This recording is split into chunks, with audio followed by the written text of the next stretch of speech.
हिमाचल में 10 से 15 जून तक दस्तक दे देगा प्री मानसून। जी हाँ, मानसून भी इस बार समय पर आएगा। 25 तक लगेगा भिगोने। जी हाँ, और प्रदेश को बिना सताए ही गुजर गई है गर्मियाँ। अगली खबर, प्रमोट हो सकते हैं फर्स्ट सेकंड ईयर के स्टूडेंट। जी हाँ, यूजीसी के आदेशों के बाद एचपीयू का मंथन, एक साथ एग्जाम करवाना चुनौती। जी हाँ, हिमाचल प्रदेश के कॉलेजों में पढ़ने वाले फर्स्ट और सेकंड ईयर के छात्रों को बिना परीक्षाओं के पास किया जा सकता है।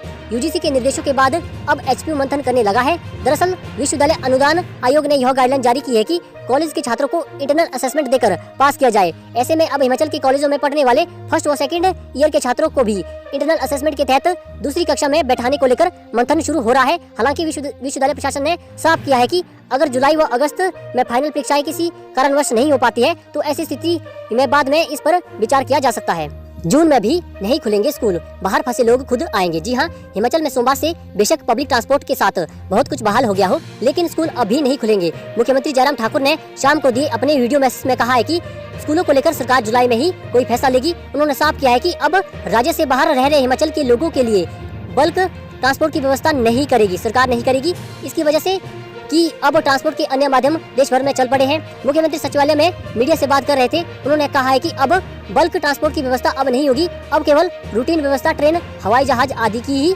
हो पाएगी और जिनको आना है वे अपनी व्यवस्था से आए। 31 अगस्त तक ऋण को समय पर चुकाने पर 4% छूट।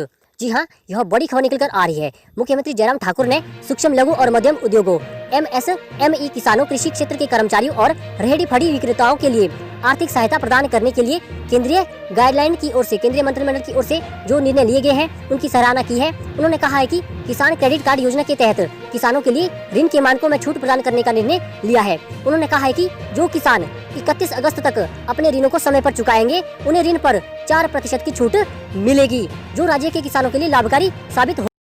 लॉकडाउन में गई नौकरी तो यहाँ करे रजिस्टर। जी हाँ, मुख्यमंत्री जयराम ठाकुर ने कोरोना महामारी के दृष्टिगत लॉकडाउन के दौरान हिमाचल प्रदेश में आने वाले प्रवासियों के डेटाबेस बनाने के लिए सूचना प्रौद्योगिकी विभाग द्वारा विकसित स्किल रजिस्टर का शुभारंभ किया है।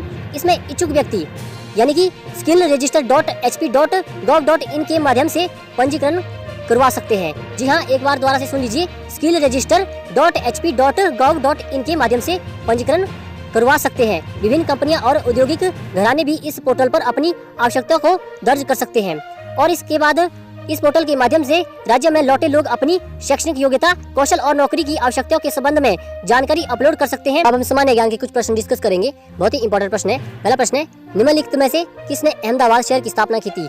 इसका राइट आंसर है अहमद शाह। दूसरा प्रश्न है, पश्चिम बंगाल की सीमाएं कितने देशों के साथ लगती है? इसका राइट आंसर है 3। तीसरा प्रश्न है, निम्नलिखित में से कौन सा दर्रा श्रीनगर को लेह से जोड़ता है? ये भी बहुत ही इंपॉर्टेंट प्रश्न है। इसका राइट आंसर है जोजिला दर्रा। चौथा प्रश्न है, शीश महल टूर्नामेंट किस खेल से संबंधित है? इसका राइट आंसर है क्रिकेट। पांचवा प्रश्न है, निम्नलिखित में से किस देश का भारतीय राज्य जैसे उत्तराखंड, उत्तर प्रदेश, बिहार, पश्चिम बंगाल और सिक्किम के साथ सीमा है? इसका राइट आंसर है नेपाल।